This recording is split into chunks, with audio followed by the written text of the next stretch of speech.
विपक्षी दल एक बार फिर से मोदी सरकार के खिलाफ संसद में अविश्वास प्रस्ताव लाने की तैयारी कर चुकी हैं। संसद में प्रस्ताव आ चुका है और अब वोटिंग का वक्त तय होना है।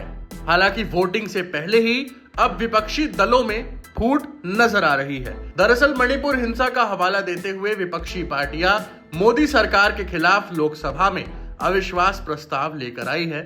इस अविश्वास प्रस्ताव को लेकर सीपीआई सांसद ने कांग्रेस पर तंज कसा है। सीपीआई सांसद विनोय विश्वम ने यह कहा कि कांग्रेस ने जल्दबाजी में स्वीकार कर लिया कि अविश्वास प्रस्ताव विपक्षी पार्टियों यानी कि जो हाल ही में गठबंधन बनकर तैयार हुआ जिसका नाम इंडिया है उसका प्रतिनिधित्व नहीं करता।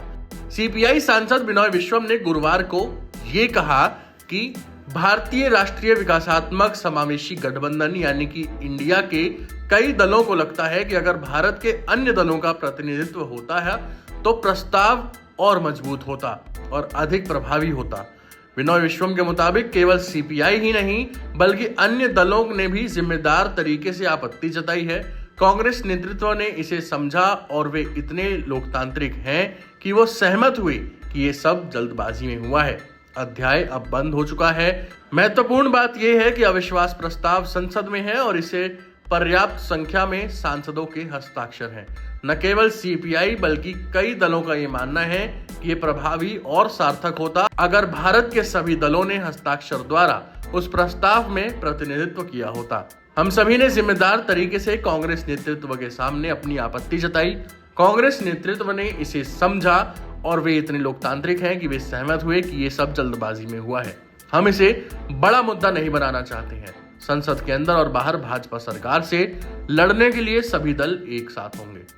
इससे पहले बुधवार को ही कांग्रेस सांसद गौरव गोगोई की तरफ से लोकसभा में मोदी सरकार के खिलाफ अविश्वास प्रस्ताव पेश किया गया। सीपीआई सांसद से जब उनकी आपत्ति के बारे में पूछा गया तो उन्होंने कहा कि केवल कांग्रेस ही क्यों, इंडिया के सभी गठबंधन दल अविश्वास प्रस्ताव पर हस्ताक्षर क्यों नहीं करते।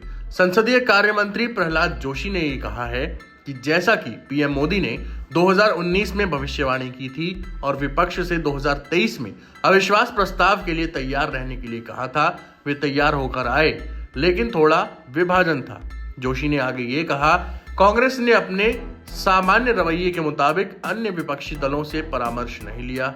सबसे पहले विपक्षी दलों के बीच एक दूसरे के बीच विश्वास होना चाहिए, उसके बाद वे पीएम मोदी के संबंध में लोगों के विश्वास के बारे में बात कर सकते हैं। काले कपड़े पहनने का कोई फायदा नहीं है, आपको बाद में भी काले कपड़े ही पहनने होंगे। इससे पहले भी ऐसी खबरें थी कि कुछ मुद्दों पर इंडिया गठबंधन में फूट पड़नी शुरू हो चुकी है। नेताओं में आपसी समझ नहीं बन पा रही है। अब सीपीआई नेता का ये बयान आना ये साबित करता है कि 2024 का चुनाव तो अभी दूर है। इससे पहले ही विपक्षी एकता में फूट पड़नी शुरू हो गई है। टाइम्स नाउ नव भारत डिजिटल ओरिजिनल्स की रिपोर्ट।